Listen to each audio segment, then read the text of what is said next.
drunk into the packet boat.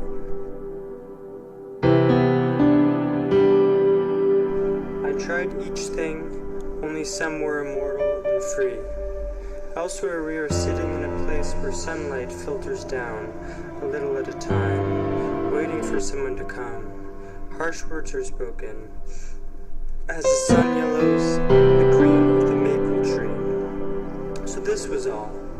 But obscurely I felt the stirrings of new breath in the pages, which all winter long had smelled like an old catalogue. New sentences were starting up, but the summer was well along, not yet past the midpoint, but full and dark with the promise of that fullness, that time when one can no longer wander away, and even the least attentive fall silent, to watch the thing that is prepared to happen. A look of gloss stops you, and you walk on shaking. Was I the perceived? Did they notice me this time as I am, or is it postponed again? The children still at their games, clouds that arise with the swift impatience in the afternoon sky, then dissipate as as twilight comes. Only in that tooting of a horn down there for a moment I thought the great formal affair was beginning, orchestrated, its colors concentrated in a glance, a ballade that takes the whole world, now but lightly, still lightly, but with wide authority intact.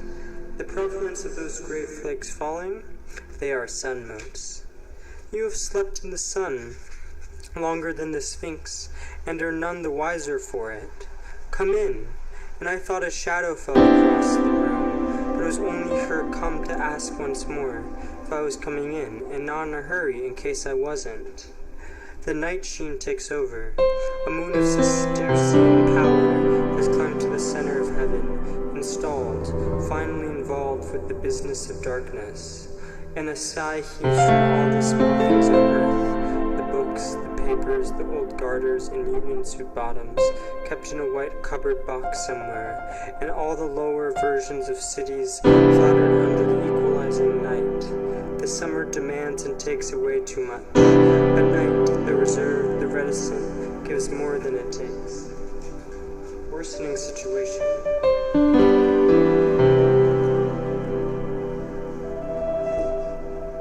Like a rainstorm, he said. The braided colors wash over me and are no help.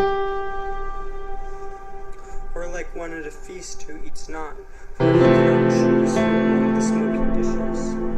This severed hand stands for life, and wander as it will, east or west, north or south, it is ever a stranger who walks beside me.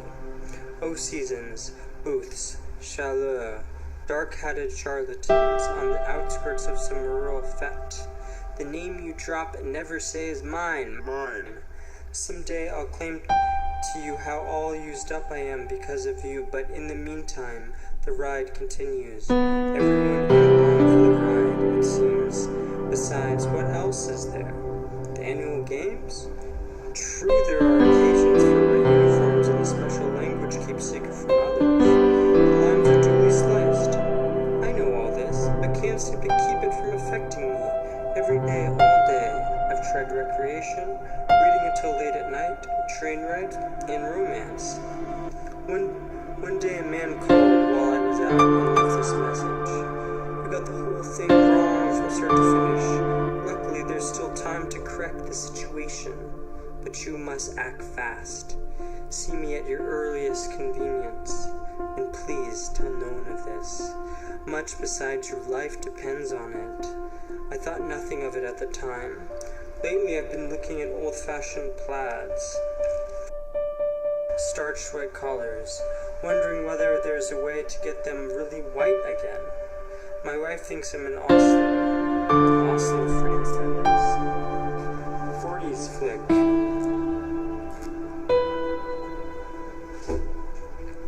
The shadow of the Venetian blind on the painted wall. Shadows of the snake plant and the cacti, the plaster animals. Focus the tragic melancholy of the bright stare into nowhere. A hole like the black holes in space. In bra and panties she sidles to the window. Zip!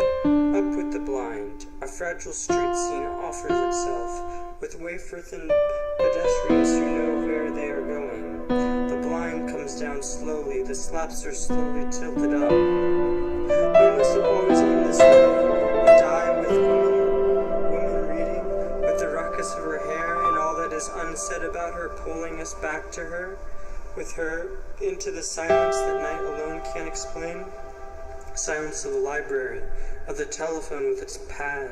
But we didn't have to reinvent these either. They had gone away in the plot of a story, the art part, knowing what important details to leave out, and the way characters developed, things too real to be of much concern, hence artificial, yet now all over the page, the indoors with the outside becoming part of you, as you find you had never left off laughing at death, the background, dark fine at the edge of the porch.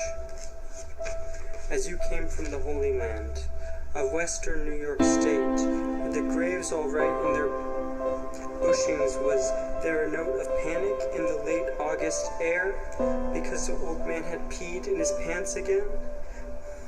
Was there running away from the late afternoon glare, as though it too could be wished away? Was any of this present? And how could this be, the magic solution to what you are in now? Whatever this held you motionless, like this so long through the dark season, until now the women come out in navy blue, and the worms come out of the compost to die. It is the end of any season. You reading there so accurately, sitting not wanting to be disturbed, as you came from that holy land. What other signs of earth's dependency were upon you? What fixed sign at the crossroads? What lethargy in the avenues, where all is said in a whisper? What tone of voice among the hedges? What tone under the apple trees? The numbered land stretches away, and your house is built in tomorrow, but surely not before the examination of what is right and will befall, not before the census and the writing down of names. Remember, you are free to wander away, as from other times, other scenes that were taking place. The history of someone who came too late. The time is ripe now, and the adage is hatching as the seasons change and tremble. It is finally as though that payment, not the metallic taste in my mouth as I look away, densely black as gunpowder. In the angles where the grass writing goes on, rose red in unexpected places like the pressure of fingers on a book suddenly snaps shut. Those tangled versions of the truth are combed out, the snarls ripped out and spread around. Behind the mask is still a continental appreciation of what is fine, rarely appears, and when it does is already dying on the breeze, and what brought it to the threshold of speech. The story worn out from telling. All diaries are alike, clear and cold, with the outlook for continued cold. They are placed horizontal, parallel to the earth, like the unencumbered dead. Just time to reread this, and then pass slips through your fingers, wishing you were there. Scheherazade. Unsupported by reason's enigma, water collects in squared stone catch basins. The land is dry. Under it moves the water. Fish live in wells. The leaves, a concerned green, are scrawled on the light. Bad bindweed and rank ragweed somehow forget to flourish here. An inexhaustible wardrobe has been placed at the disposal of each new occurrence.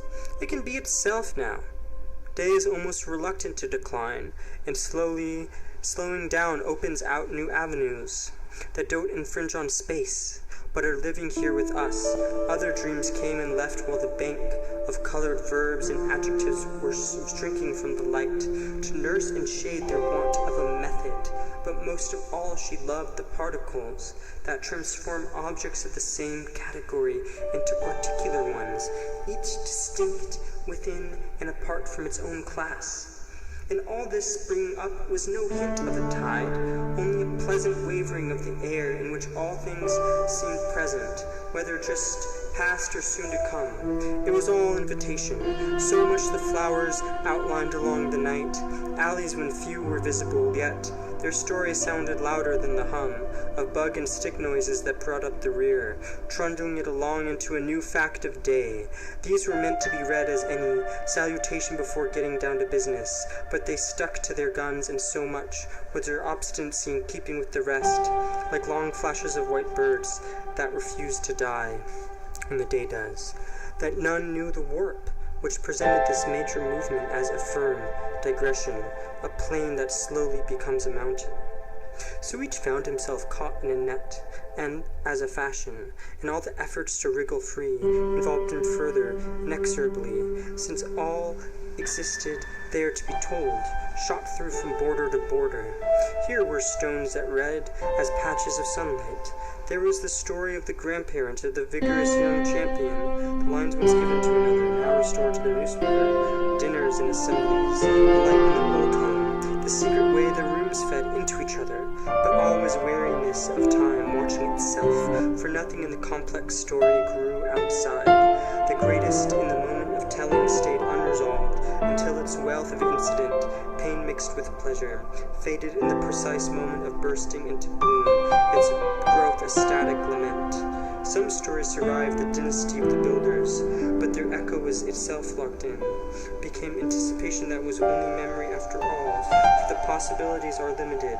It is seen at the end that the kind and good are rewarded, that the unjust one is doomed to burn forever around his heir, sadder and wiser anyway. Between the extreme the others muddle through, like us, uncertain but wearing artlessly their functional minor characters, who must be kept in mind. It is we who make this jungle and call it space, naming each root, each serpent for the sound of the name, as it clinks duly along against our pleasure, indifference that is pleasure. And what would they be without any audience to restrict the innumerable passes and swipes, restored to good humor as it issues into the impervious evening air?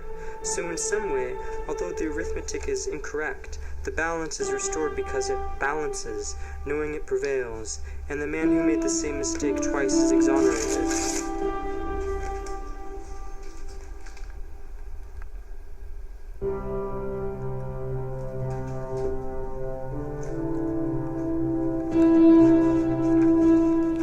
Absolute clearance.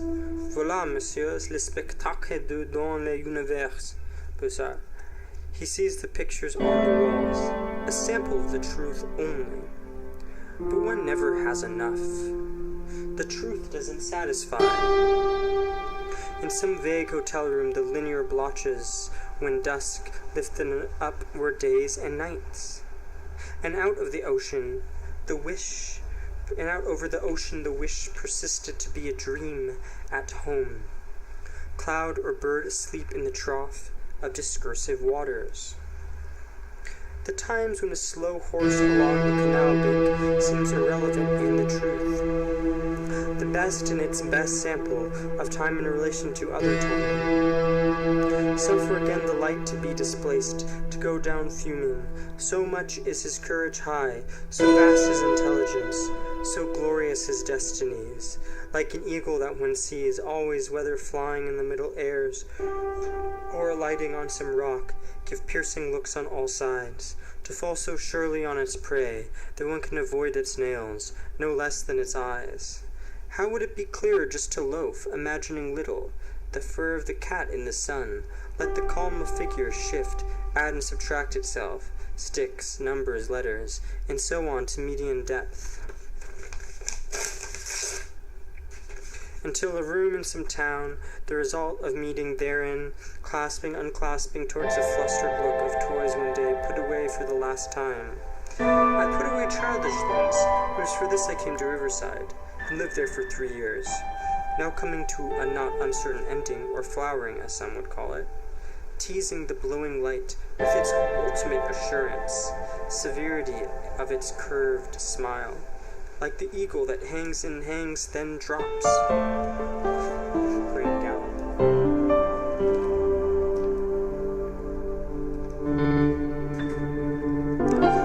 All things see mention of themselves, and the names which stem from them branch out to other reference. Hugely spring exists again.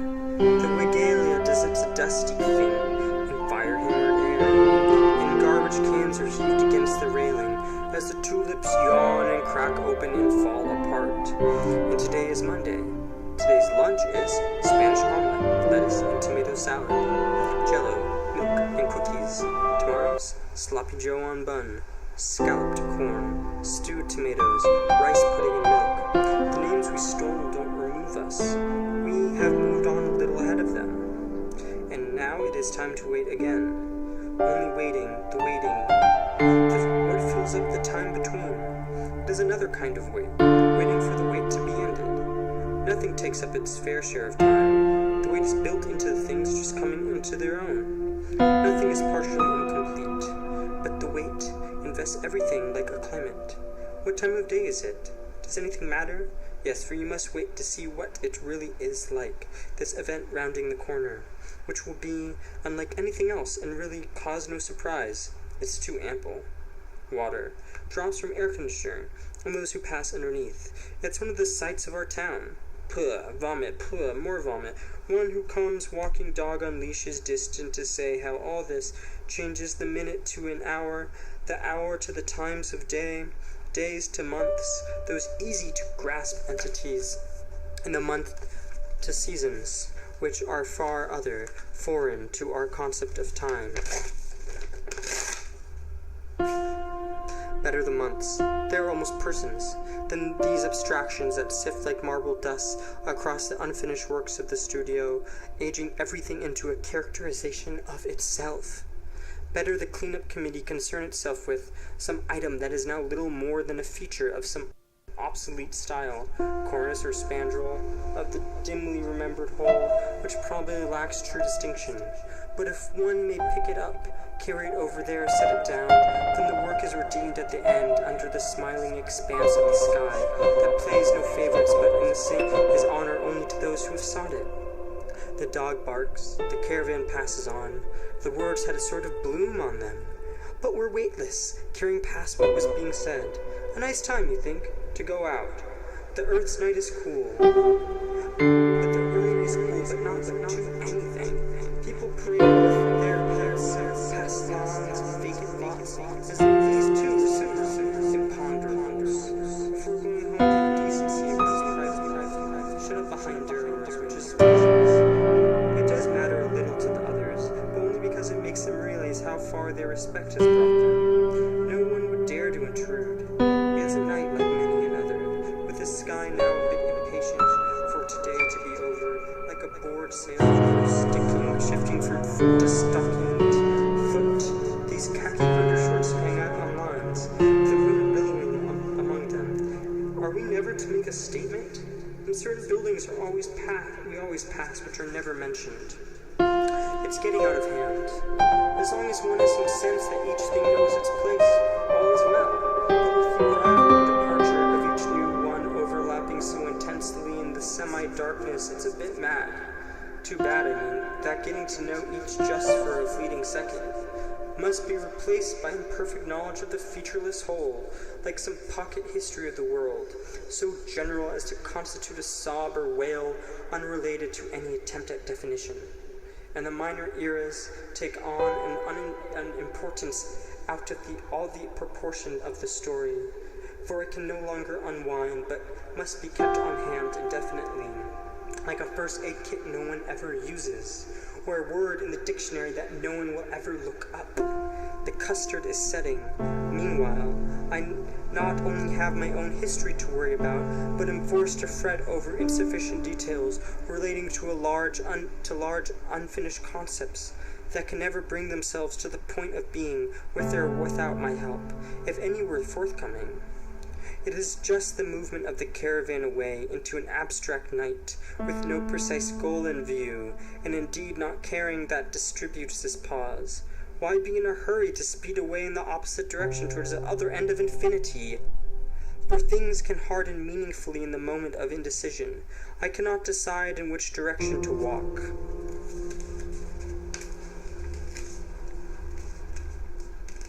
But this doesn't matter to me, and I might as well decide to climb a mountain. It looks almost flat. As decide to go home, or to a bar or restaurant, or to the home of some friend as charming and ineffectual as I am, because these pauses are supposed to be life, and they sink steel needles deep into the pores, as though to say there's no use trying to escape. And it is all here anyway, and their steep, slippery sides defy any notion of continuity. It is this that takes us back into what really is, it seems, history, the lackluster, disorganized kind without dates, that speaks out of the hollow trunk of a tree to warn away the merely polite, or those whose destiny leaves them no time to quibble about the means, which are not ends. And yet, what precisely is it about the time of day it is, the weather, that causes people to note it painstakingly in their diaries, for them to read who shall come after? Surely it is because of the ray of light, or gloom, striking you this moment is hope, in all its mature matronly form, taking all things into account, and reproportioning them according to size, so that if one can't say that this is the natural way it should have happened, at least one can have no cause for complaint, which is the same as having reached the end, wise in the expectation enhanced by its fulfillment, or the absence of it. But we say cannot come to any such end as long as we are left around with no place to go. And yet it has ended, and the thing we have fulfilled we have become. Now it is the impulse of morning that makes my watch tick, as one who pokes his head out from under a pile of blankets, the good and bad together, so this tangled of impossible resolutions and irresolutions, the desire to have fun, to make noise, and so to add to the already all but illegible scrub forest of graffiti on the shithouse wall. Someone is coming to get you. The mailman or a butler enters with letters on a tray, whose message is to change everything, but in the meantime one is to worry about one's smell or dandruff or lost glasses. If only the curtain raiser would end, but it is interminable. But there is this consolation. If it turns out to be not worth doing, I haven't done it. If the sight appalls me, I have seen nothing. If the victory is Pyrrhic, I haven't won it. And so from a day replete with rumors of things being done on the other side of the mountains and nucleus remains, a still perfect possibility that can't be kept indefinitely. And yet the groans of labor pains are deafening. One must get up, get out, and be on with it. Morning is for sissies like you, but the real trials, the one that separates the men from the boys, come later. Oregon was kinder to us.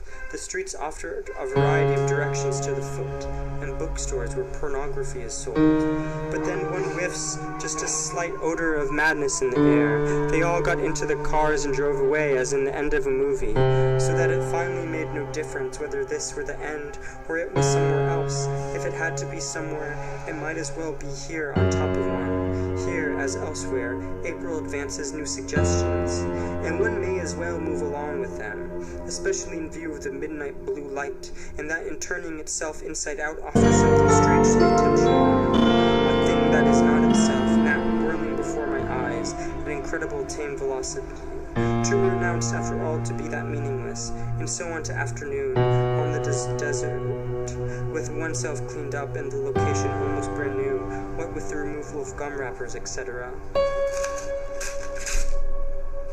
But I was trying to tell you about a strange thing that happened to me. But this is no way to tell about it, by making it truly happen.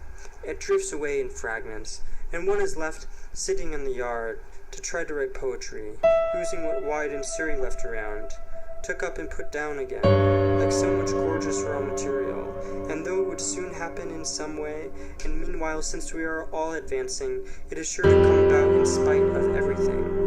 On a Sunday, where you are left sitting in the shade that, as always, is just a little too cool.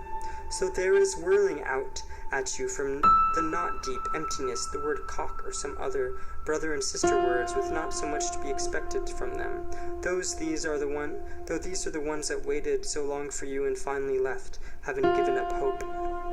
There is a note of desperation in one's voice pleading for them, and meanwhile the intensity thins and sharpens its point.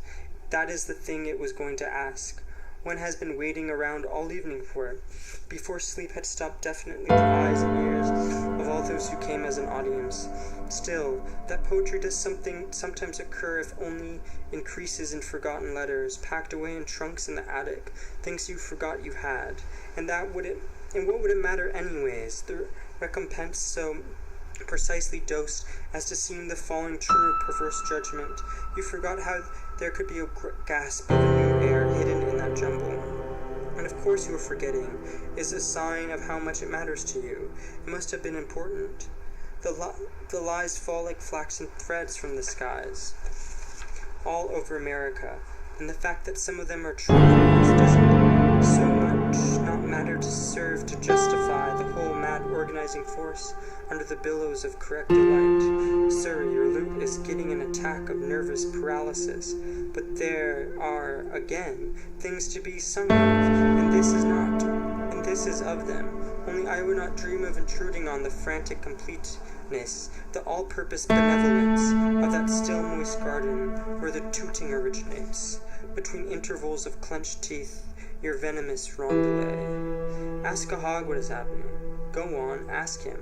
The road just seems to vanish, and not that far in the distance either. The horizon must have been moved up. So it is that by limping carefully from one day to the next, one approaches a worn round stone tower, crouching low in the hollow of a gully, with no door or window but a lot of old license plates, tacked up over a slit too narrow for a wrist to pass through, and a sign, Vans, Camps, Pork and Beans. From then on, angst-color skies, emotional withdrawals, as the whole business starts to frighten even you, its originator. The horizon returns as a smile of recognition, this time polite, unquestioning. How long ago high school graduation seems, yet it cannot have been so very long. One has traveled such a short distance, the styles haven't changed much, and I still have the sweater and one or two other things I had then. It seems only yesterday that we saw the movie with cows in it, and turned to one at your side who burped as morning saw a new garnet and pea-green order propose itself out of the endless bathos like science fiction lumps, impossible not to be moved by the tiny number those people wore, indicating they should be raised to this or that power. But now we are at Cape Fear, and the overland trail is impassable, and a dense curtain of mist hangs over the sea. Poem in 3 parts. 1. Love.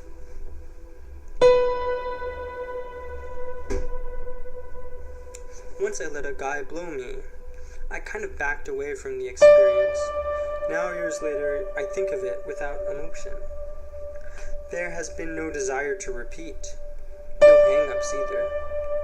Probably if the circumstances were right, it could happen again. But I don't know. I just have other things to think about. More important things. Who goes to bed with what is unimportant. Feelings are important.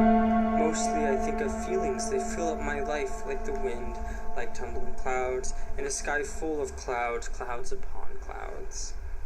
Nameless shrubs running across a field that didn't drain last year, and isn't draining this year to fall short like waves at the end of a lake, each with a little sigh. Are you sure this is what the pure day with its standing light intends? There are so many different jobs. It's sufficient to choose one, or a fraction of one. Days will be blue elsewhere with their own purpose. One must bear in mind one thing. It isn't necessary to know what that thing is. All things are palpable, none are known. The day fries with a fine conscious, shadows, ripples, underbrush, old cars. The conscious is to you what it is known. The unknowable gets to be known. Familiar things seem a long way off. 2. Courage. In a diamond pan checkered shirt, to be setting out this way, oblong morning, not too far from home. Home is modest 1-bedroom apartment, city-owned and operated. The average debris of the journey, less than at first thought. Smell of open water, troughs, special pits. It all winds back again. In time for evening's torque. So much we could have done, so much we did do. Weeds like skyscrapers against the blue vault of heaven. Where is it to end? What is this? Who are these people? Am I myself, or a talking tree? 3. I love the sea. There is no promise, but lots of intimacy. The way yellowed land narrows together. This part isn't very popular for some reason. The houses need repairs. The cars in the yards are too new. The enclosed slopes dream and are forgetful. They are joyous warm patches amid nondescript trees. My dream gets obtuse. When I woke up this morning, I noticed first that you weren't there, then prodded slowly back into the dream. These trains, people, beaches, rides, and happiness because their variety is outlived but still there, outside somewhere, in the side yard maybe. The time is done for false reasons into everything about what concerns it now. We could sleep together again, but that wouldn't bring back the profit of those dangerous dreams of the sea. All that crashing, that blindness, that blood, one associates with other days near sea, although it persists like the blindness of noon.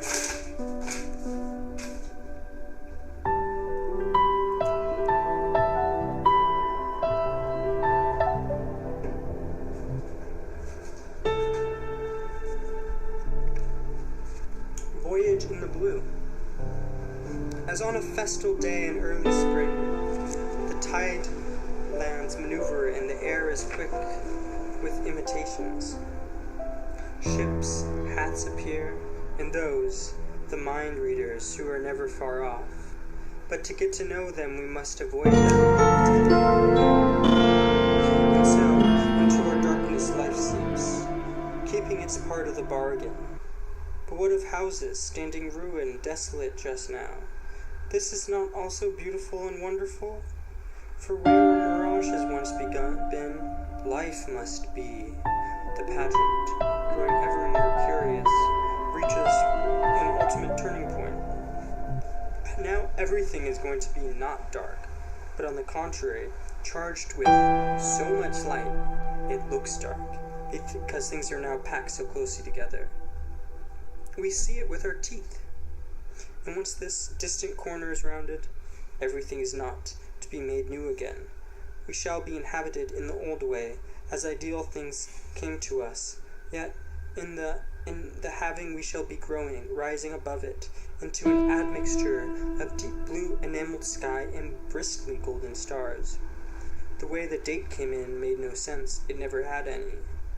It should have been a caution to you to listen more carefully to the words under the wind as it moved towards us. Perhaps, sinking into the pearl stain of that passionate eye, the minutes came to seem the excrement of all they were passing through, a time when colors no longer mattered. There are to us as qualities we are not meant to catch, as being too far removed from our closed-in state. And ideally the chime of this will come to have the fascination of a remembered thing, without avatars or so remote, like a catastrophe in some unheard-of country, that our concern will be only another fact in a long list of important facts. You and I and the dog are here. This is what matters for now. And other times things will happen that cannot possibly involve us now, and this is good. A true thing, perpendicular to the ground, like the freshest, least complicated, and earliest of memories. We have them all, these people, and now they have us. Their decision was limited, waiting for us to make the first move. But now that we have done so, the results are unfathomable, as though a single implication could sway the whole universe on its seam. We are fashionably troubled by this new edge, what had seemed finite. Before and now seems infinite, though encircled by gradual doubts of whatever came over us. Perhaps the old chic was less barren, more something to be looked forward to, than this morning in the orchards under an unclouded sky, this painful freshness of each thing being exactly itself. Perhaps all that is wanted is time. People cover us, they are older and have lived before. They want no part of us, and want to be dying and over with it, out of step with all that is passing along with them, but living with it deep into the midst of things. It is civilization that counts after all, they seem to be saying, and we are as much a part of it as anybody else, and we think we are less about it, even not at all, until some fool comes shouting into the forest at nightfall news of something we know and care little of, as the distant castle rejoices to the joyous sound of hooves, releasing rooks straight up into the faultless air, and meanwhile weighs its shadow ever heavier on the mirroring surface of the river, surrounding the little boat with three figures in it.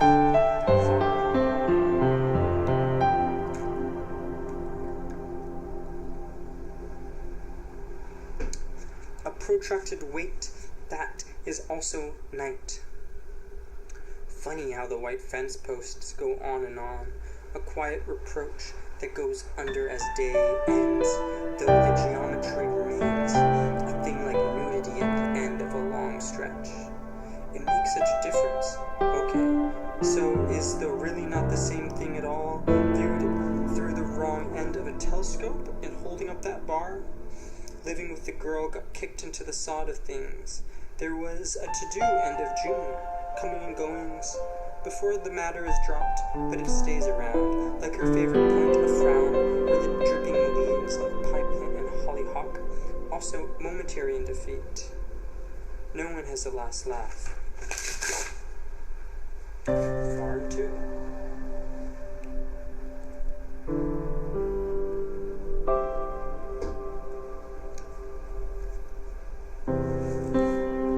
I was thinking, now that the flowers are forgotten, a whole new frontier backing around the old one are swamping its former good ideas, plowing under the airs too in its tin maelstrom. The overloaded ferry boat slowly moves away from the dock. Are these dog-eared things weeds that you call them to these things sitting like mail to be read towards the end of afternoon, things the mailman brought? I would like to enroll in the new course at the study center. A lattice work crust, holes are blobs of darkness, has been placed across the road. You can't walk out too far that way anymore. They say the children are demolishing the inside of the woods, burnt orange, that it's spectacular. But it doesn't take us into the open sea, only to the middle of the river, thumping which way to go. Farm 3.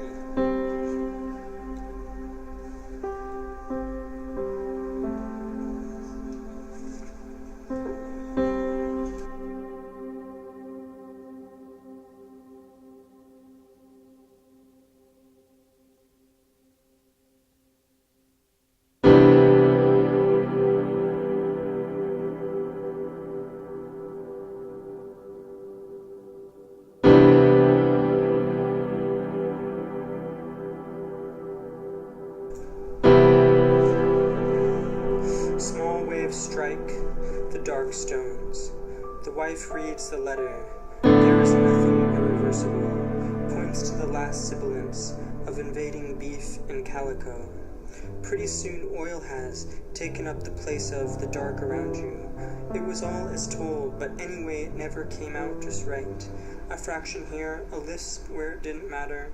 It has to be presented through a final gap. Pear trees and flowers, an ultimate resinous wall, basking in the temperature climate of your identity, sullen fecundity to be watched over.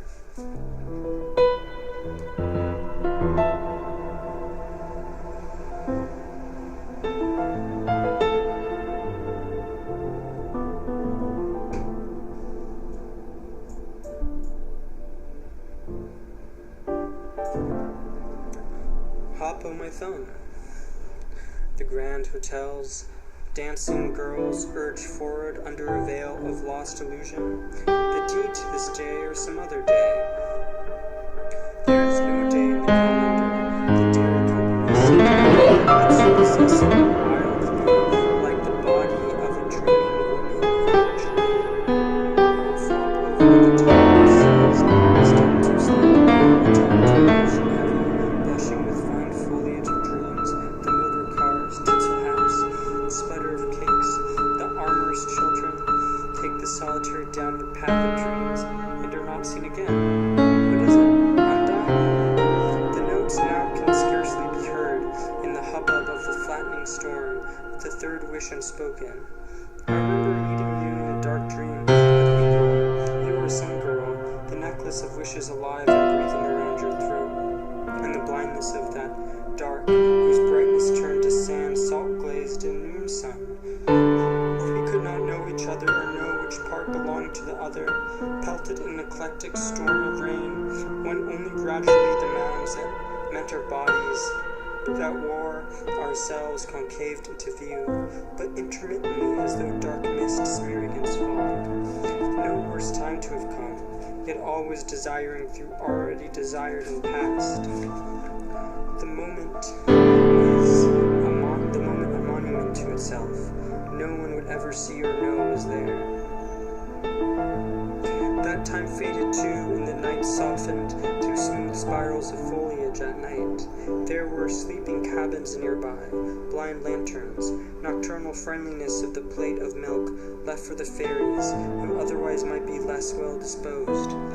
A friendship of white sheets, patched with milk, and always an open darkness in which Marie cries over and over again, Ariane, Ariane, was it for you this led your sisters back from sleep? And now he of the blue beard has outmaneuvered you? But for the best, perhaps. Let those sisters slink into the sapphire hair that is mounting day. There are still other made-up countries where we can hide forever, wasted with internal desire and sadness, sucking the sherbets, crooning the tunes, naming the names.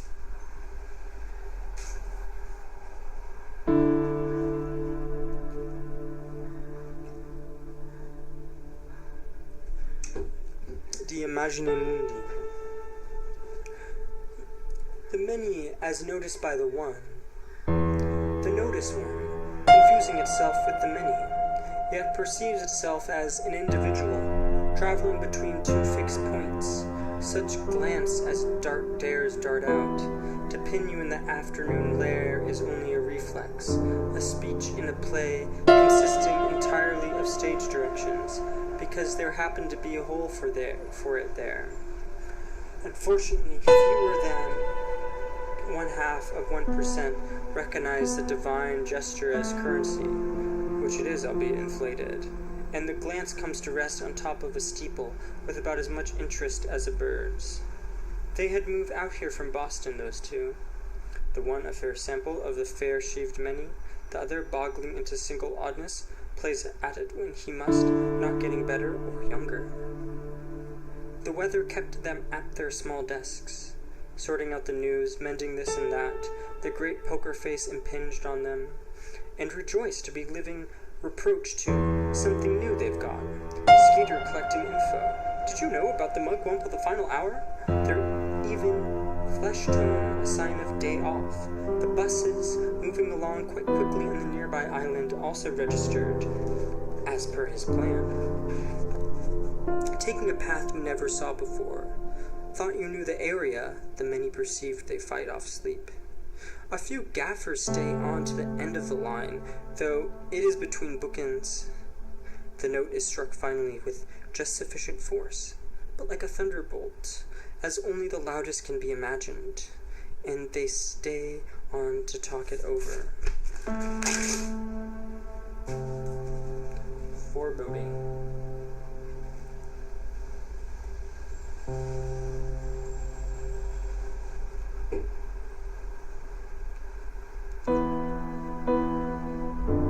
A breeze off the lake, petal-shaped, Luna Park effects avoid the teasing outline of where we would be if we were here. Bombed out of our minds, I think. The way here is too close, too packed with surges of feeling. It can't be. The wipeout occurs first at the center, now around the edges. A big ugly one with braces kicking the shit out of a smaller one who reaches for a platinum axe stamped Excalibur. Just jungles, really. The daytime bars are packed, but night has more meaning in the pockets and side vents. I feel as though somebody had just brought me an equation. I say, I can't answer this. I know that it's true, please believe me. I can see the proof, lofty, invisible, in the sky far above the striped awnings. I just see that I want it to go on, without anybody's getting hurt, and for the shuffling to resume between me and my side of the light. The Tomb of Stuart Merrill.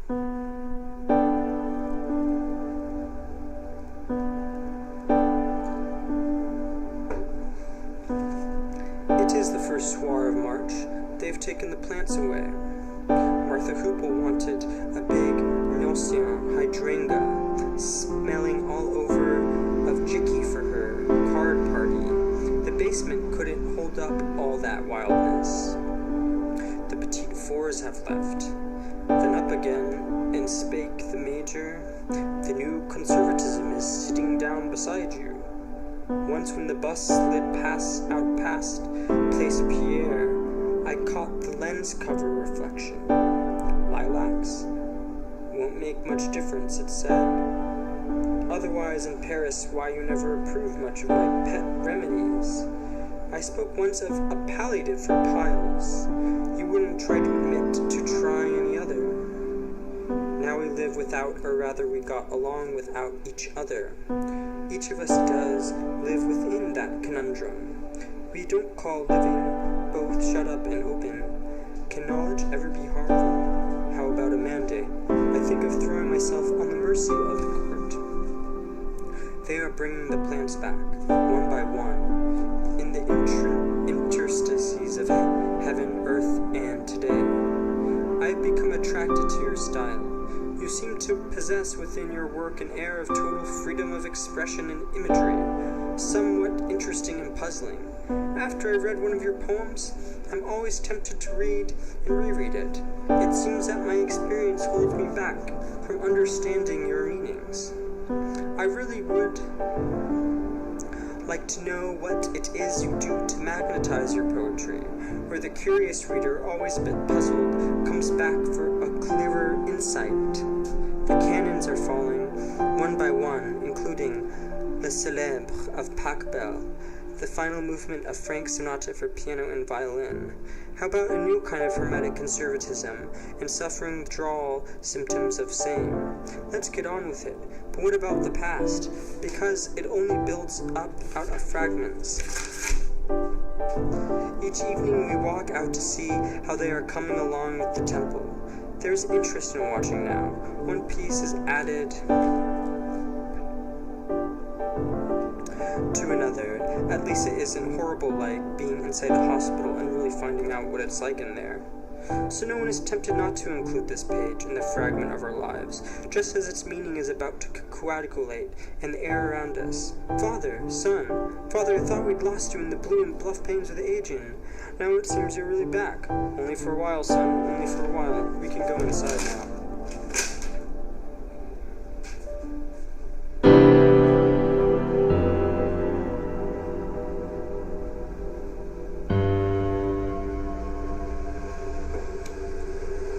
Easing the thing into spurts of activity before the emptiness of late afternoon is a kind of willpower, blaring back its received vision from 1,000 windows just before night, its signal fading.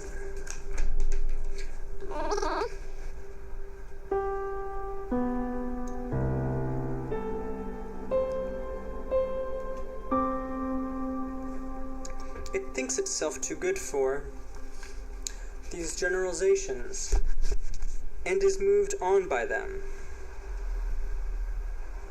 The opposite side is plunged in shade, this one in self-esteem, but the center keeps collapsing and reforming. The couple at a picnic table, but it's too early in the season for picnics, are traipsed across by the river's unknown knowledge of its workings. To avoid possible boredom and the strain of too much intuition, the whole scene is walled behind glass. Too early, she says, in the season. A hawk drifts by. Send everyone back in the city.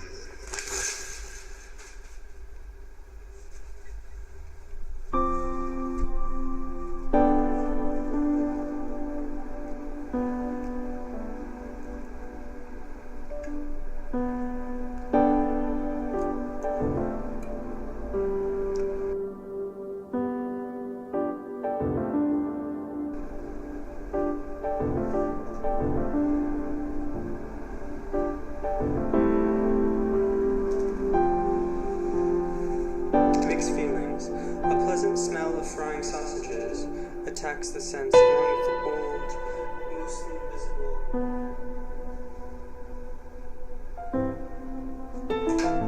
Pleasant smell of frying sausages attacks the sense, along with an old, mostly invisible photograph of what seems to be girls lounging around an old fighter bomber circa 1942 vintage. How to explain to these girls if indeed that's what they are? These Ruths, Lindas, Pats, and Sheilas. About the vast vast change that's taken place in the fabric of our society, altering the texture.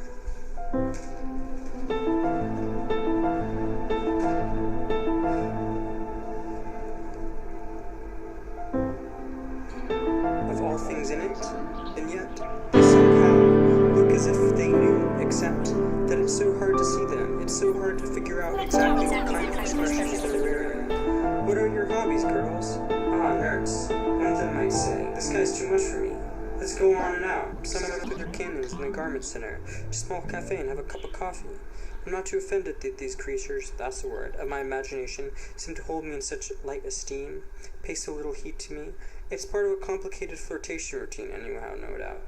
But this talk of the garment center, surely that's California sunlight, belaboring them, and the old crate on which they have draped themselves, fading its Donald Duck insignia to the extreme point of legibility. Maybe they are lying, but more likely their tiny intelligences cannot retain much information. Not even one fact, perhaps. That's why they think they're in New York. I like the way they look and act and feel. I wonder how they got that way, but I'm not going to waste any more time thinking about them.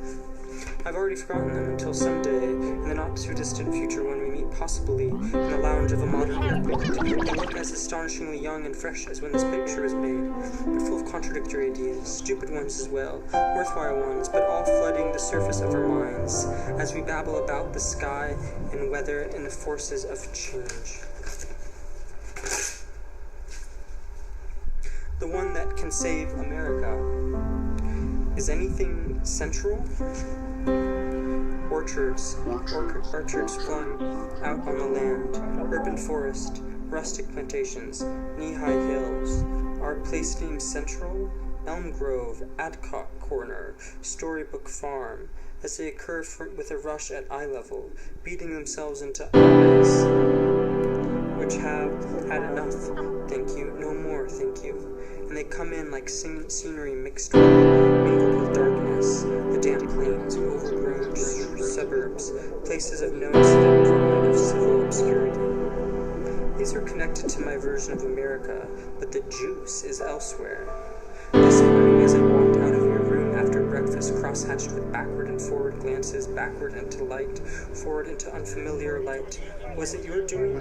And was it the material of the lumber of life or of lives we were measuring, counting? A mood soon to be forgotten in cross girders of light, cool downtown shadow in this morning that has seized us again? I know that I played too much my own snapped-off perceptions of things as they come to me. They are private and always will be. Where then are the private turns of events, destined to boom from the highest tower? The quirky things that happen to me when I tell you instantly know what I mean. What would orchard reached by winding roads hides them? Where are these roots? It is the lonesome trails that tell us whether we shall be known, and whether our fate can be exemplary like a star. All the rest is waiting for a letter that never arrives. Day after day, the exasperation, until finally we have written it, open not knowing what it is. 2 envelopes halves lying on a plate. The message was wise and seemingly dictated a long time ago. Its truth is timeless, but its time has still not arrived, telling of danger and mostly limited steps that can be taken against danger. Now in the future, dreaming ours, the quietest possible compartments. I could have told you about the riffraff at the boat show, but seeing the boats coast by, now just on their track, all red and white and blue and red, prompts me to wanting to get in your way.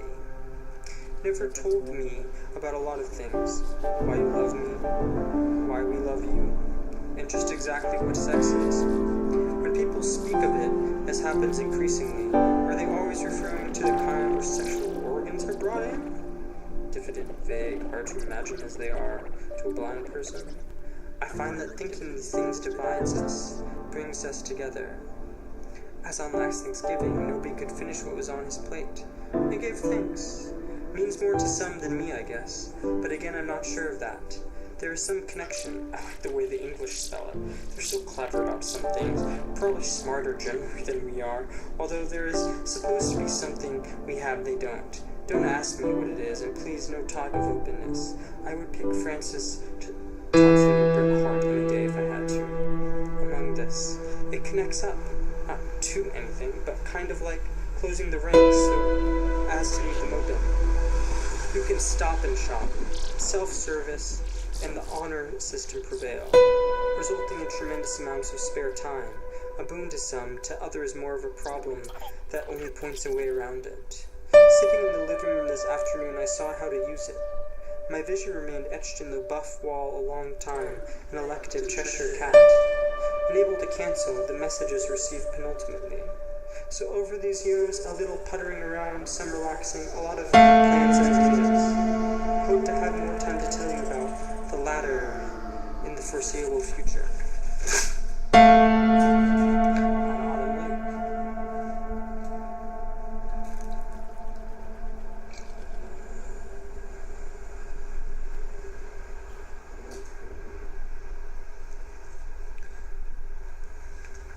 Leading Liat Act to forage is activity of Chinese philosopher here on Autumn Lake, thoughtfully inserted in the province of Quebec. Stop it!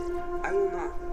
The edge hugs the lake with ever more paternalistic insistence, whose effect is in the blue way up ahead.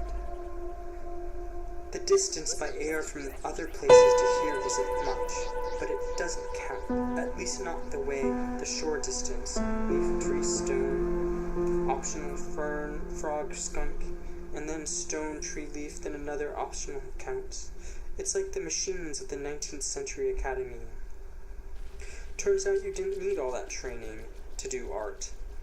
That it was even better not to have it. Look at the Impressionists.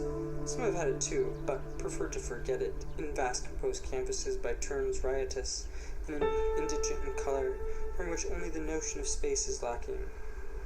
I do not think that this be my last trip to Autumn Lake. Have some friends among many severe heads. We all scholars sitting under a tree, waiting for a nut to fall. Some of us studying Persian and Aramaic. Others the art of distilling word fragrances out of nothing, from the ground up. In each the potential is realized. The two waters of the process. Fear of death.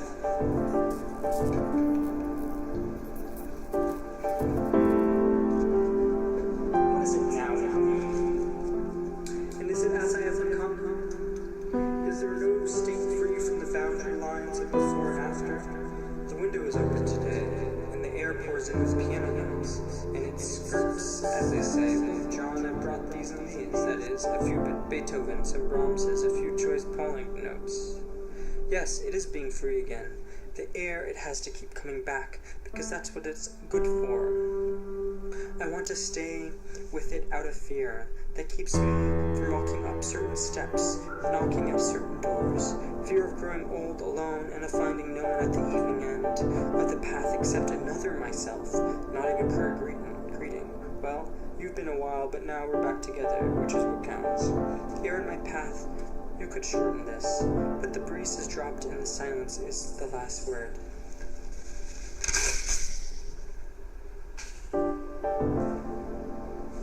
Ode to Biddle.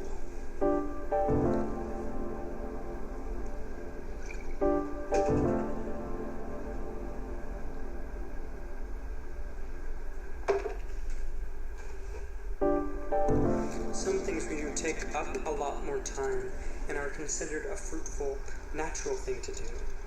I'm coming out of one way to behave into a plowed cornfield. On my left, goals on an inland vacation. They seem to mind the way I write. Or, to take another example, last month I vowed to write more. What is writing? Well, in my case, it's getting down on paper, not thoughts exactly, but ideas, maybe.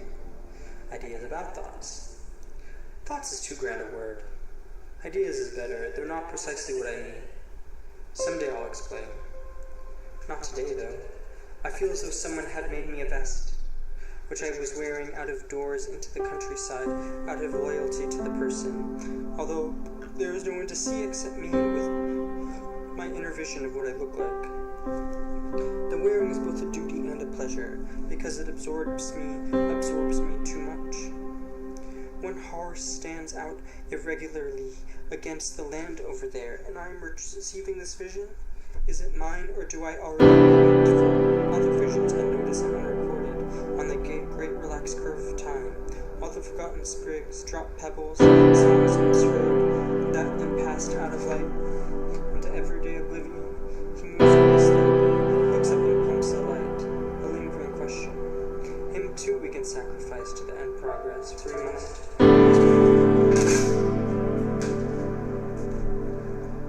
Lithuanian dance band.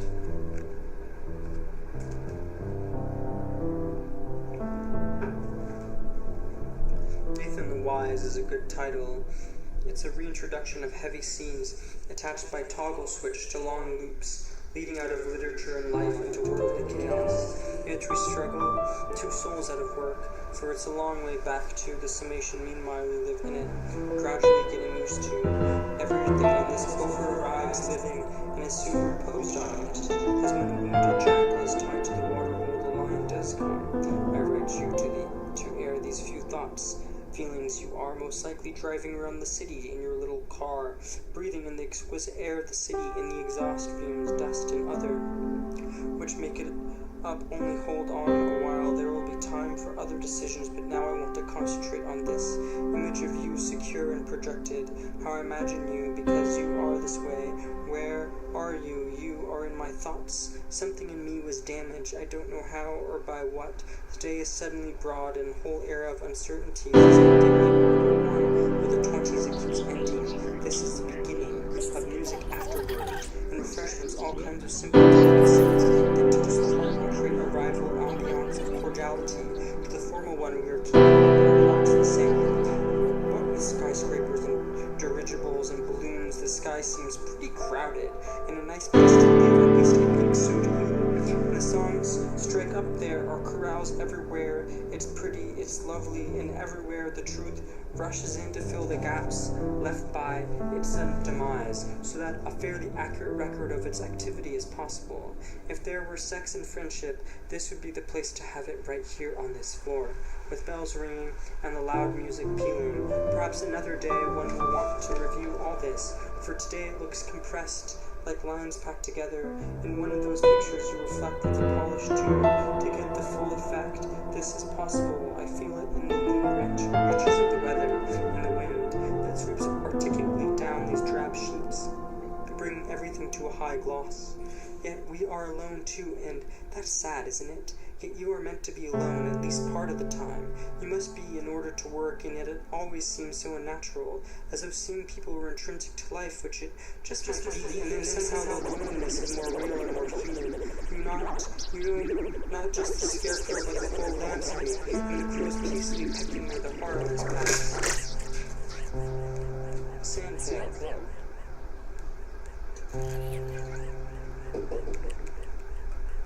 Process of a red stripe through much whiplash, of environmental sweepstakes, misinterprets slabs as they come forward, a footprint directs traffic in the center of a flat crocus plaza as they storm and curves on this new situation. Why are there developments? A transparent shovel piles, they say, residual elastic pictures of moments brought under the sand. No way of knowing.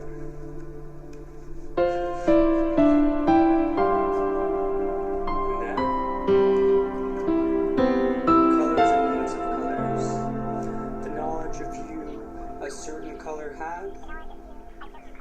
A whole song bag, the internal power frame, street scenes, a blur of pavement after the cyclists passed, calling each other strange, funny sounding names. Yes, probably, but in the meantime, waking up in the middle of a dream with one's mouth full of unknown words takes in all of these. It is both the surface and the accidents, scarring the surface, yet it too only contains, as a book on Sweden only contains the pages of that book. The dank no places in the insubstantial pinnacles. Both get carried away on the surface of a flood that doesn't care about anything. Not even about minding its own business. There were holidays past we used to match up, and yep, they fitted together all right. But the days in between grow rank, consume their substance, orphan, disinherit. But the air stands in curtains, reigns like a sentinel. No one could get in or out. These are parts of the same body. None could possibly live without sense, such as the finger or elbow. But the head is necessary, and what is in doubt here? The morning it was off taking French lessons. Now it is resting and cannot be disturbed. Yes, but there are no yes buts. The body is what this is all about, and it disperses in sheeted fragments, all somewhere around, but difficult to read correctly, since there is no common vantage point, no point of view like the eye in a novel. And in truth, no one ever saw the point of any. The stubble field of witnessing and silent lowering of the lids on angry screen door moment rushing back to the edge of woods was always alive with its own rigid binary system of inducing truths from starved knowledge of them. It has worked and will go on working. All attempts to influence the working are parallelism, undulating, writhing, sometimes but kept to the domain of metaphor. There is no way of knowing whether these are our neighbors. I see my further in the distance by the red tape of mirage.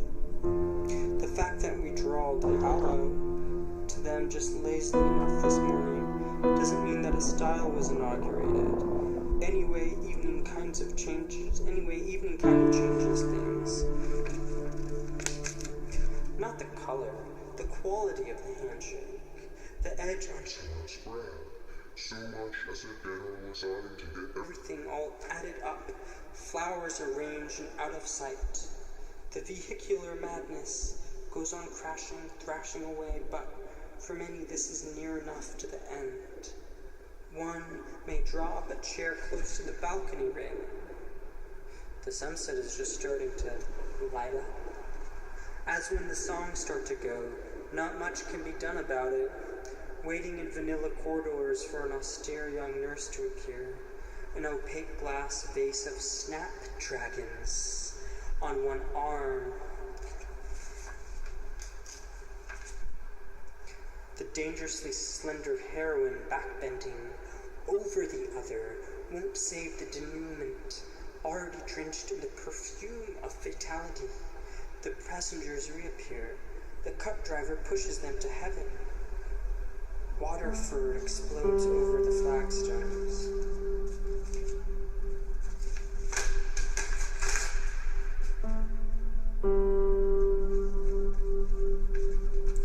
At the same time that we are trying to spell out this very simple word, one note after the other, push back the dead chaos, insinuating itself in the background like mists of happy autumn fields.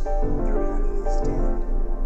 I like the spirit of the songs, though. The camaraderie that is the last thing to peel off is visible even now in the woven pattern of branches at twilight. Why must you go? Why can't you spend the night here in my bed with my arms wrapped tightly around you? Surely that would solve everything by supplying a theory of knowledge on a scale with the gigantic bits and pieces of knowledge we have retained, an LP record of all your favorite friendships, of letters from the front.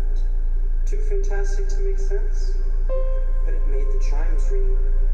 If you listen, you can hear them ringing still, a mood, a stimum, added up to a sense of what they really were, all along, through the chain of living days. Sweet.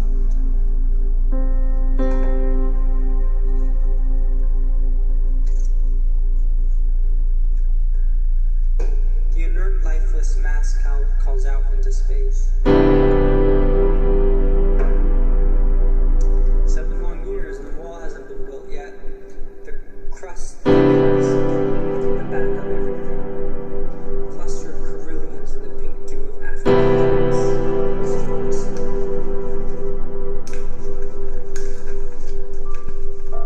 This was to be a moment for history.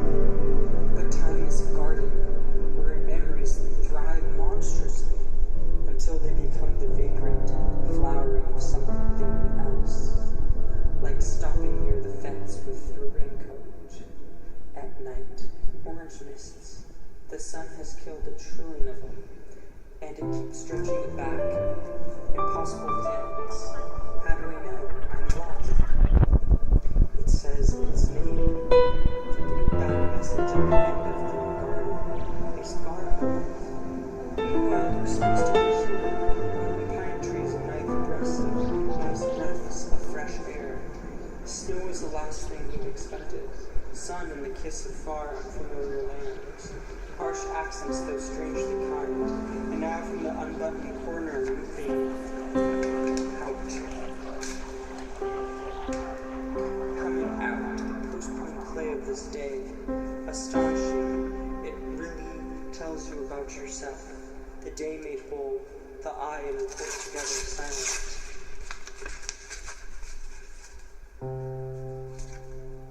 I want to go back, out of the bed stories, but there's always the possibility. Mark controller. S1. No, it's too heavy to be said.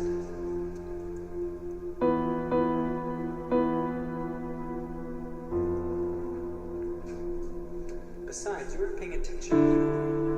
How shall I put it? The rain thundered on the uneven flagstones. The steadfast soldier gazed above beyond the drops, remembering the hat-shaped paper boat. That soon? That's not it either. Think about the long summer evenings of the past, the Queen's lace. Sometimes a musical phrase would perfectly sum up the mood of the moment. One of those love-lorn sonatas for wind instruments that was riding past on solemn white horse. Everyone wondered who the new arrival was. Pomp of flowers, decorations, jumped. Next day, now look out of the window. The sky is clear and bland. The wrong kind of day for business and for games, or better, unsure thing. The trees weep drops into the water at night. Slowly couples gather. She looks into his eyes. It would not be good to be left alone. I'll stay, as long as the night allows. This was one of those night rainbows, a negative color. As we advance it retreats, we see we are now far into a cave, yet there seem to be trees all around, and a wind lifts their leaves slightly.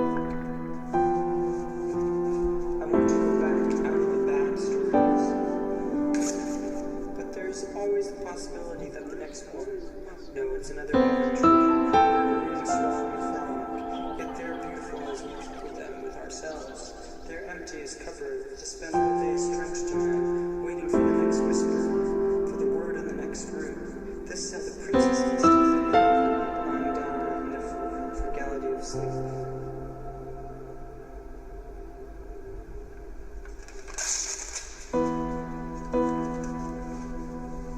City afternoon. A veil of haze protects this long afternoon, forgotten by everybody in this photograph. Most of them now sucked, screaming through old age and death. If one could seize America, or at least a fine forgetfulness that seeps into our outline, defining our volumes with a stain that is fleeting too, but commemorates because it does define, after all. Gray garlands, that threesome waiting for the light to change, airlifting the hair of one upside down in the reflecting pool.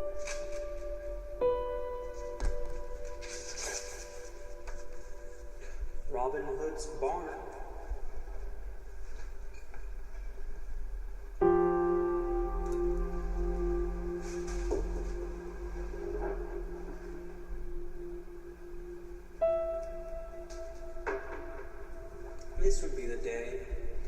few small drops of rain, a dab of this, a touch of the cologne air, as long as it's suggested.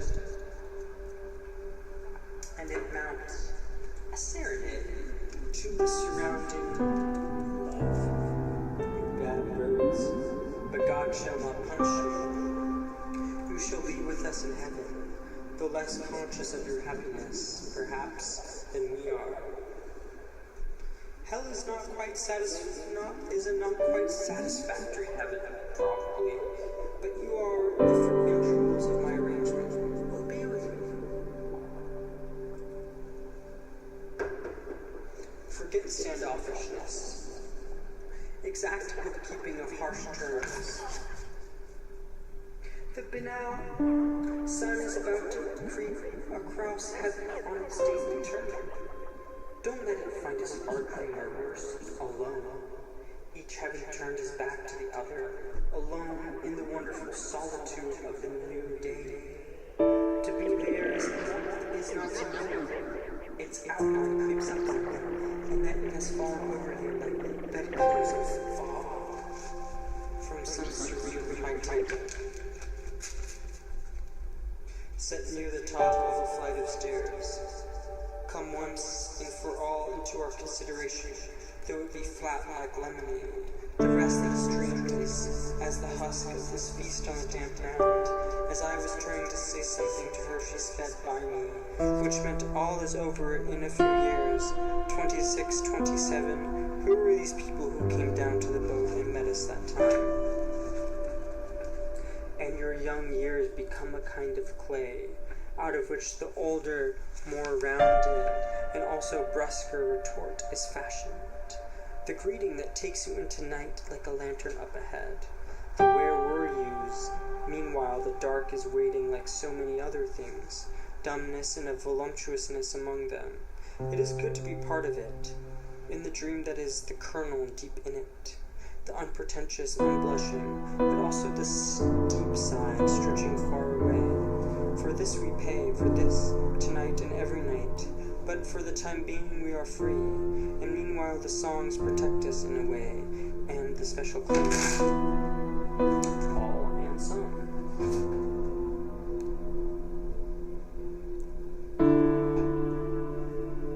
And for those who understand, we should until there is no more coming out of the situation we had so imitated.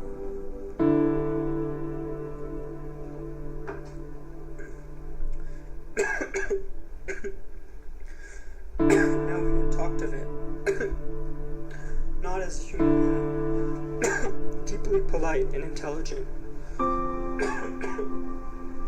coming forward to speak things of dark concern, but as merely interesting description of itself.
Thus all good intentions remain puny, consigned as they are to the cold dews and nagging climates of a life's blood.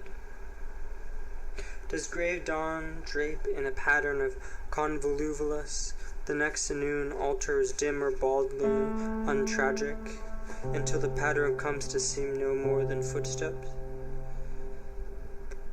Dry and gray, doting on the old-fashioned, the menstrual. Climate isn't a sign, but it could be a byproduct, anonymous blue-collar suburb, and the great mildness that has taken over the air, with snapping cogs, deft reversals. The blinded sun's got to answer for this, but meanwhile the housing's been built, and actually moved into, some of it. But what I mean is there's no excuse for always deducing the general from the particulars, like spots on that sun. How many helpless wails have slid out orchestras across skittery dance floors until even the dancers were there, waltzing lamely at first, but now static and buzzing like plaid. No one cares or uses the little station anymore. They were too young to remember how it was when the late trains came in, violet skies grazing the gray hill crests. What laziness of appetite kept the buzzards circling, and when dawn came up it did so on four wheels, without excuses or fuss. It is impossible to picture the firmness of relationships then. The slack was by definition taken up, and so everything was useful. People died, delighted with the long wait, exhaled brief words into the afternoon, the hills, then sweetness was knocked down for the last time. Do you remember how we used to gather the woodruff? But all things cannot be emblazoned, but surely many can, and those few devoted by a caprice beyond the majesty of time small live happy, useful lives, unaware that the universe is a vast incubator. The sense is clear is not to know it, alas. Today the directions arrive from many separated realms, conjoining at the place of a bare pedestal. Too many armies, too many dreams, and that's it. Goodbye, you say, until next time. And I built our climate until next time. But the sky frowns, and the work gets complicated in a dream. Oleum misericordiae.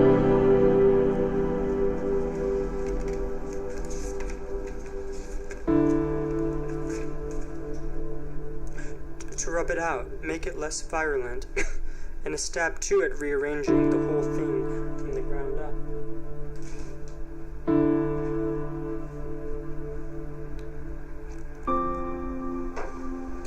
Yes, we were waiting just now. Yes, we are no longer waiting. Afterwards, when I tell you, it's as though it all only happened as citing of my story. I beg you listen. You are already listening. It has shut itself out, and in doing so shut us accidentally in. And meanwhile my story goes well, the first chapter endeth. But the real story, the one they tell us we shall probably never know, drifts back in bits and pieces. All of them, it turns out. So lucky. Now we really know what happened by chance. A chance encounter. The dwarf led you to the end of a street, and pointed flapping his arms in two directions. You forgot to misprise him. But after a series of interludes in furnished rooms, described wallpaper, transient hotels, mentioned sinking cockroaches, and spending the night with a beautiful married woman whose husband was away in Centerville on business, mentioned this wallpaper, the purest roses, the only cremason how her smile lightens your deal of the past 500 pages. You never know her last name, only her first, Dorothy. You got hold of the water of life, rescued your two wicked brothers Cash and Jethro, who promptly stole the water of life. After which you got it back, got safely home, saved the old man's life, inherited the kingdom. But this was a moment under the most cheerful sun. In poorer lands, no one touches the water of life. It has no taste, and though it refreshes absolutely, it is a cup that must also pass, until everybody gets some advantage, big or little, some reason for having come so far without dog or woman, so alone, unmasked. Self-portrait in a convex mirror.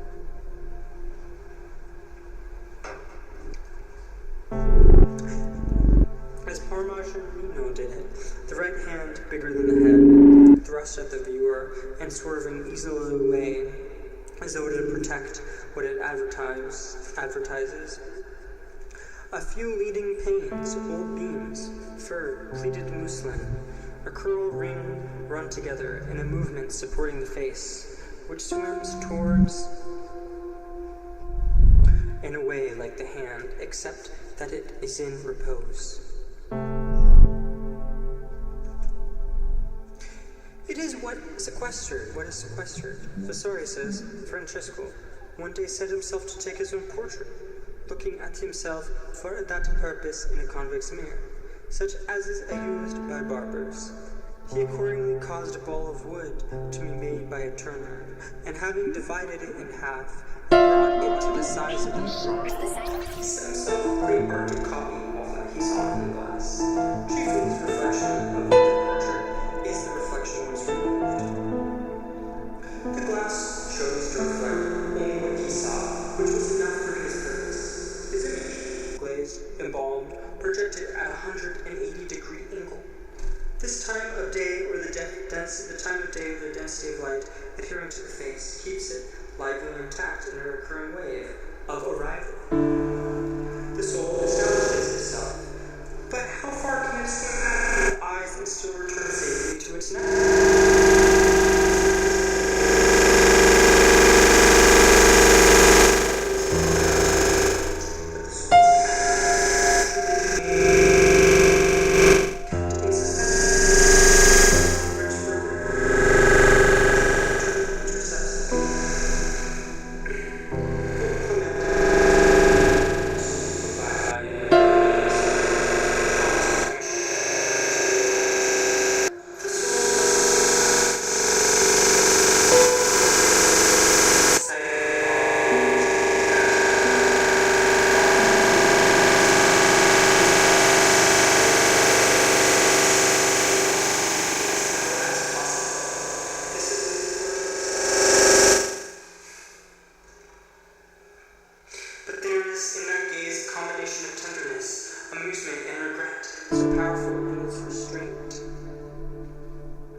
One cannot look for long.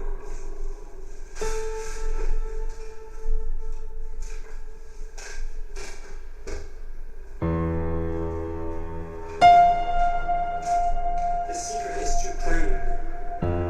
The pity of its smarts makes hot tears spurt. That the soul is not a soul, has no secret, is small and it fits. It's hollow perfectly, its room our moment of attention. That is the tune, but there are no words. The words are only speculation, from the Latin speculum, mere.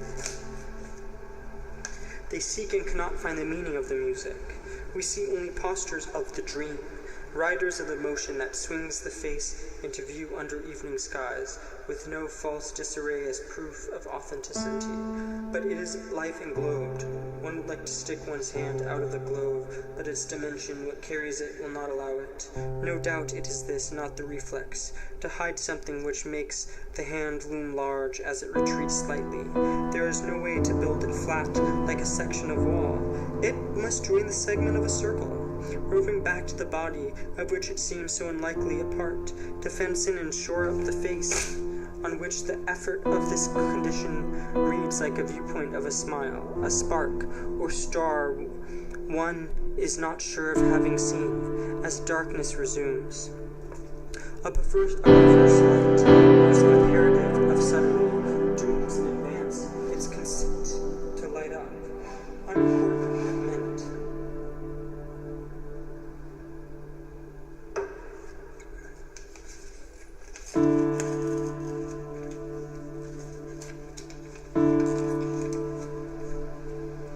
Francesco, your hand is big enough to rack the sphere, and a too big, one would think, to weave delicate meshes that only argue its further detention.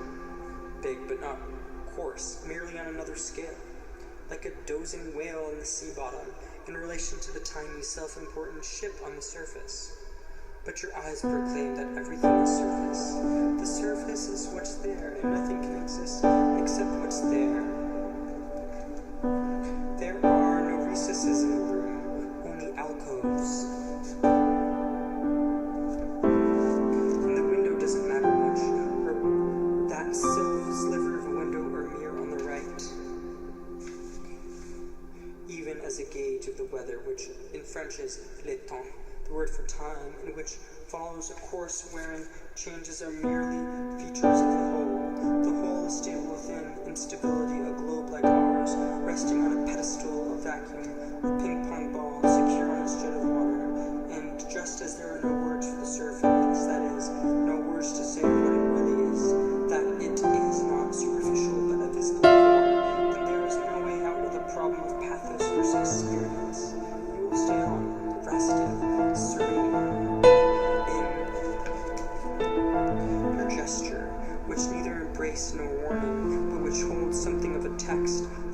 quote, in pure affirmation that doesn't affirm anything. The balloon pops. The attention turns dully away. Clouds in the puddle stir up into sawtooth fragments. I think of the friends who came to see me, of what yesterday was like. A peculiar slant of memory that intrudes on the dreaming model in the silence of the studio as he considers lifting the pencil to the self-portrait. How many people came and stayed a certain time, uttered light or dark speech that became part of you, like light behind wind-blown fog and sand, filtered and influenced by it, until no part remains unassuredly. Those in the dusk have told you all, and still the tale goes on in the form of memories deposited in irregular clumps of crystals, whose curved hand controls, Francesco, the turning seasons and the thoughts that peel off and fly away at breathless speeds, like the last stubborn leaves stripped from the wet branches. I see in this only the chaos of your round mirror, which organizes everything, or in the polyster of your eyes, which are empty, know nothing, dream but reveal nothing. I feel the carousel starting slowly, and going faster and faster. Desk, papers, books, photographs of friends, balloons and trees, merging unusual bands surround me all sides, everywhere I look. I cannot explain the action of fluttering. Why just all boiled down to one uniform substance? A magma of interiors. My guide in these matters is yourself, firm, oblique, accepting everything with the same wraith of a smile, and the time speeds up so that it is soon, much later. I can only the straight way out. The distance. Long ago, the students meant something. The small accidents and pleasures of the day. It moved graciously on, a housewife doing chores. Impossible now to restore those properties in the silver blur that is the record of what you accomplished by sitting down with great art to copy all that you saw in the glass, so as to perfect and rule out the extraneous forever. In the circle of your intentions, certain spars remain that perpetuate the enchantment of self with self. I-beams, mostly current. It doesn't matter, because these are things as they are today, before a shadow ever moved.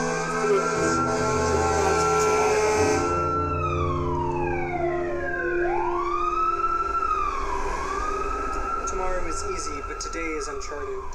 Desolate, reluctant as any landscape to yield what are the laws of perspective, after all, only to the painter's deep mistrust, a weak instrument, though necessary.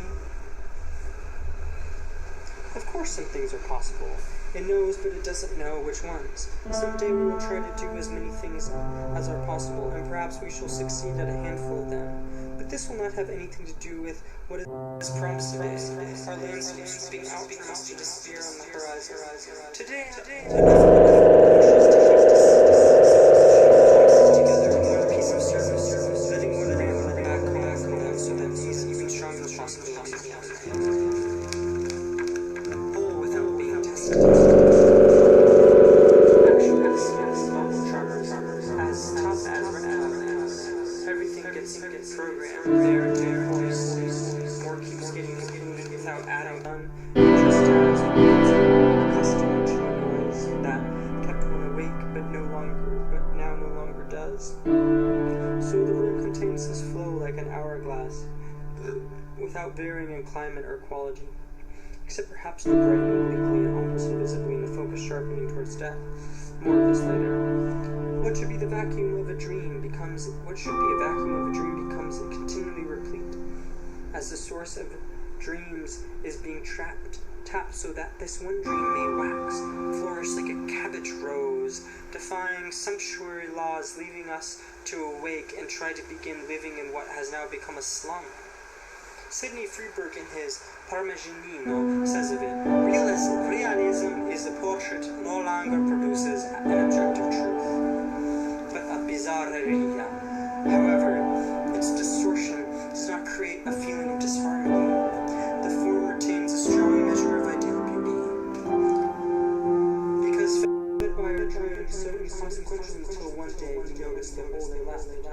now their importance of other meanings plain.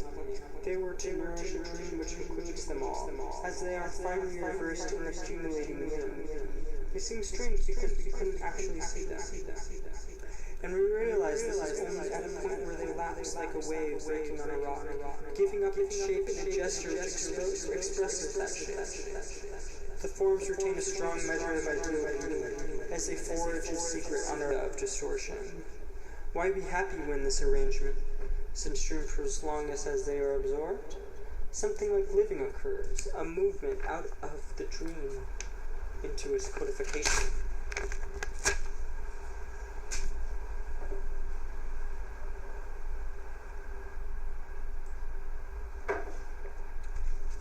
As I start to forget it, it presents its stereotype again.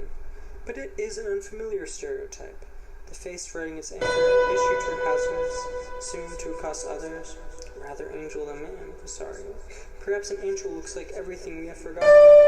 Forgotten things that don't seem familiar when we meet them again, lost beyond telling, which were ours once. This would be the point of invading the privacy of this man who dabbled in alchemy, but whose wish here was not to examine the subtleties of art in a detached spirit. He wished through them to impart the sense of novelty and amazement to the spectator, Friedberg. Later portraits such as the gentleman, the Borghese, a young prelate, and Thea issue from manners tensions, but here, as Friedberg points out, the surprise, the tension are in the concept rather than its realization. The consonance of the high Renaissance is present, though distorted by the mirror. But his novel's extreme care in rendering the velleities of the rounded reflecting surface. It is the first mirror portrait, so that you could be fooled for a moment before you realize that the reflection isn't yours. You feel then like one of those Hoffman characters who have been deprived of reflection. Except that the whole of me is seen to be supplanted by the strict otherness of the painter in this other room. We have surprised him at work, but no, he has surprised us as he works. The picture is almost finished, the surprise almost over, as when one looks out, startled by a snowfall, which even now is ending in specks and sparkles of snow. It happened while you were inside, asleep, and there is no reason why you should have been awake for it, except that the day is ending, and it will be hard for you to get to sleep tonight, at least until late. The shadow of the city injects its own urgency. Romer Francesco was at work during the sack. His inventions amazed the soldiers who burst in on him. They decided to spare his life, but he left soon after. Vienna, where the painting is today, where he sought with Pierre in the summer of 1959. Which is our logarithm of other cities. Our landscape is alive with affiliations, shuttlings. Business is carried on by look, gesture, hearsay. It is another life to the city, the backing of the looking glass of the unidentified but precisely sketched studio. It wants to siphon off the life of the studio, deflate its map space to enactments, island it. The operation has been temporarily stalled by something new is on the way, a new preciosity in the wind. Can you stand it, Francesco? Are you strong enough for it?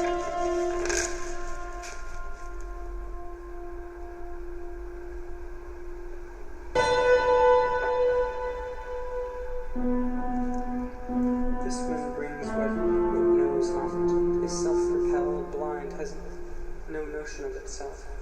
It is inertia that once acknowledged saps all activity, secret or public, whispers of the word that can't be understood, but can be felt, a chill, a blight, moving outward along the capes and peninsulas of your nervers, and so to the archipelagos into the bathed, air silence of the open sea. This is its negative side. Its positive sides make you notice life, and the stresses that only seem to go away but now, as these beautiful questions are seen to be hastening out of style. If they are to become classics, they must decide which side they are on. The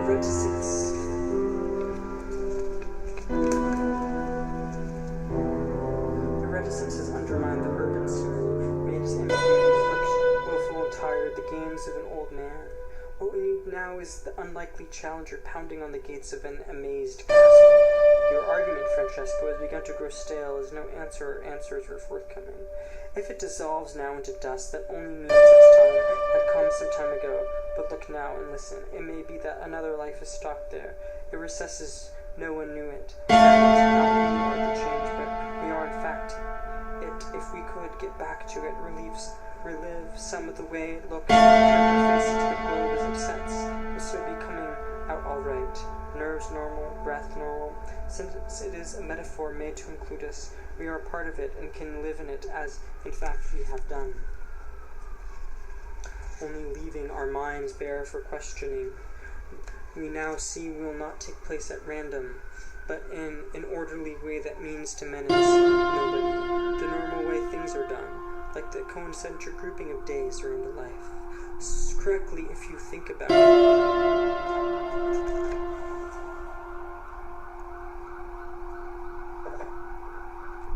A phrase like the turning of a page brings back your face. The moment takes such a bite out of the haze, a pleasant intuition it comes after. The locking into place is death itself. As Berg said of the phrase in Mailer's ninth article Imogen on Cymbeline, there cannot be a pinch in death more sharp than this, for though only exercise or tactic, it carries the momentum of a conviction that had been building. Mere forgetfulness cannot remove it, nor wishing bring it back, as long as it remains a white precipitate of its dream, the climate of sighs flung across our world, a cloth over a birdcage. But it is certain that what is beautiful seems so only in relation to a specific life, experience or not, channeled into some form steeped in the nostalgia of a collective past. The light sinks today with enthusiasm I've known elsewhere, and know why it's meaningful. The others felt this way years ago. I go on consulting this mirror that is no longer mine, for as much brisk vacancy as is to be a portion of this time. And this vase is always full because there is only just so much room and it accommodates everything. The sample one sees is not to be taken as merely that, but as everything, as it may be imagined, inside time, not as a gesture, but as all in the refined, assimilable state. What is this universe? The porch of, as it veers in and out, back and forth, refusing to surround us, and still the only thing we can see? Love once tipped the scales, but now is shadowed, invisible, though mysteriously present, around somewhere. But we know it cannot be sandwiched between two adjacent moments, that its windings lead nowhere except to further tributaries, and that these empty themselves into a vague sense of something that can never be known, even though it seems likely that each of us knows what it is and is capable of communicating it to the other. But the look somewhere as a sign makes one want to push forward, ignoring the apparent naivety of the attempt, not caring that no one is to listening, since the light has been lit once and for all in their eyes and is present, unimpaired, a permanent anomaly, awake and silent. And on the surface of it there seems no special reason why that light should be focused by love, or why the city falling with its beautiful suburbs into space always less clear, less defined, should read as a support of its progress, the easel upon which the drama unfolded to its own satisfaction, and to the end of our dreaming, as we had never imagined it would end, in warm daylight, with the painted promise showing through as a gauge, a bond. The nondescript, never defined lead time is the secret of where it takes place, and we no longer return to the various conflicting statements gathered, lapses of memory of the principal witnesses. All we know is that we are a little earlier, that today has that special lapidary todayness that the sunlight reproduces faithfully in casting twixt shadows on blithe sidewalks. No previous day would have been like this. I used to think they were all alike, that the present always looked the same to everybody, but this confusion drains away as one is always cresting into one's present. Yet the poetic straw-colored space of the long corridor that leads back to the painting is darkening opposite. Is this some fragment of art, not to be imagined as real, let alone special? It's there in the present we are always escaping from and falling back into as a water wheel of days, pursue its uneventful, even serene course. I think it is trying to say it is today, and we must get out of it even as the public is pushed through the museum now, so as to be out by closing time. You cannot live there. The gray glaze of the past attacks all know-how. secrets of wash and finish that took a lifetime to learn, and are reduced to the status of black and white illustrations in a book, where color plates are rare. That is, all time reduces to no special time. No one alludes to the change. To do so might involve calling attention to itself, which would augment the dread of not getting out. Before having seen the whole collection, except for the sculptures in the basement, they are where they belong. Our time gets to be veiled, compromised, by the portrait's will to endure. It hints at our own, which we were hoping to keep hidden. We don't need paintings or doggerel written by mature poets when the explosion is so precise, so fine. Is there any point even in acknowledging the existence of all that? Does it exist? Certainly the leisure to indulge stately pastimes doesn't anymore. Today has no margins. The event arrives, flush with its edges, is of the same substance, indistinguishable. Play is something else. It exists society specific and organizes a demonstration of itself. There is no other way, and those assholes who confuse everything with their mirror games are soon to multiply stakes and possibilities, or at least issues of best in aura that would corrode the architecture of the whole in a haze of suppressed mockery, or a side debate. They are out of the game, which doesn't exist until they are out of it. It seems like a very hostile universe, but as the principle of each individual thing is hostile too, exists at the expense of all others. As philosophers have often pointed out, at least this thing, the mute undivided precedent, has the justification of logic, which in this instance isn't a bad thing, or wouldn't be if their way of telling.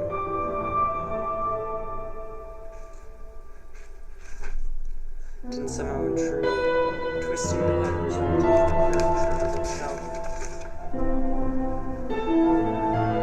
This always happens as in the game, where a whispered phrase passes from the room ends up as something completely different. It is a principle that makes work of art so unlike what the artist intended. When he finds he has omitted the thing he started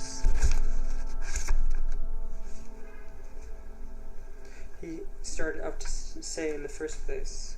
Seduced by flowers, explicit pleasures, he blames himself, though secretly satisfied with the result.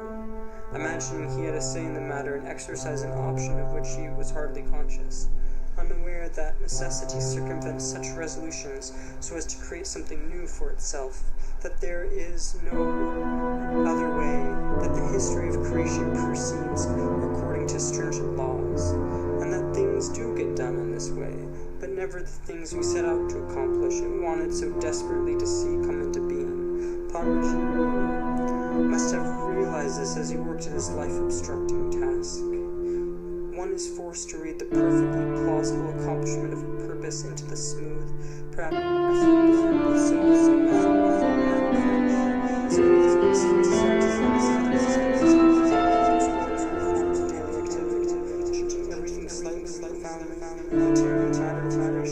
creation, not just artistic creation, stood still, not subconsciously, too close to it or too far from it.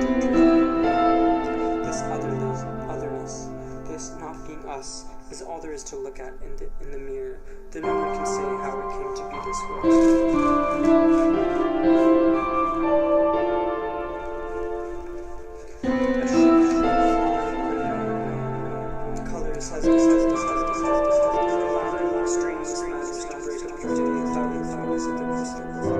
It seems drifts away like vapor scattered on the wind.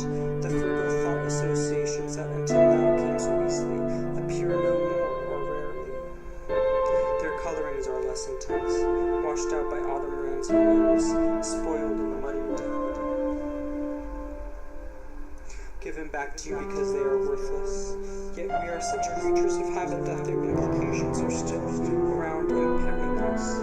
Confusing issues. To be serious only about sex is perhaps one way, but the sands are hissing as they approach the beginning of the big slide into what happened. This past is not here.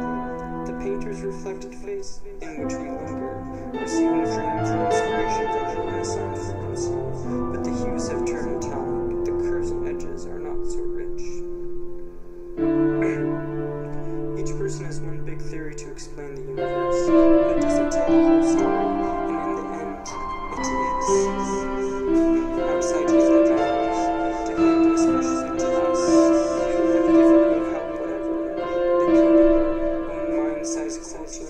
that must really make sense. Yet I know that no one else is doing it. I might as well be more. Once the sense of perfect blossom of fine fragrance, lips moisten as though about to part, releasing speech, and the familiar look of clothes and furniture that one forgets. This could have been our paradise. Refuge within an exhausted world. But that was hard. Because it couldn't have been. Ending naturalism is the first step toward achieving inner calm. But it is the first step and often remains.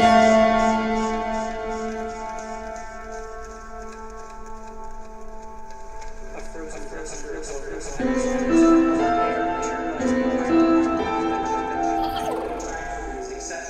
except to use them for kindling.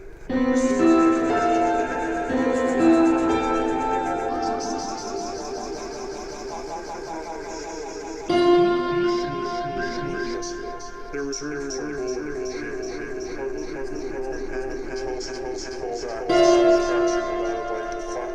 ultimately among the features of the room, an invitation never mailed. They all dreamed syndrome.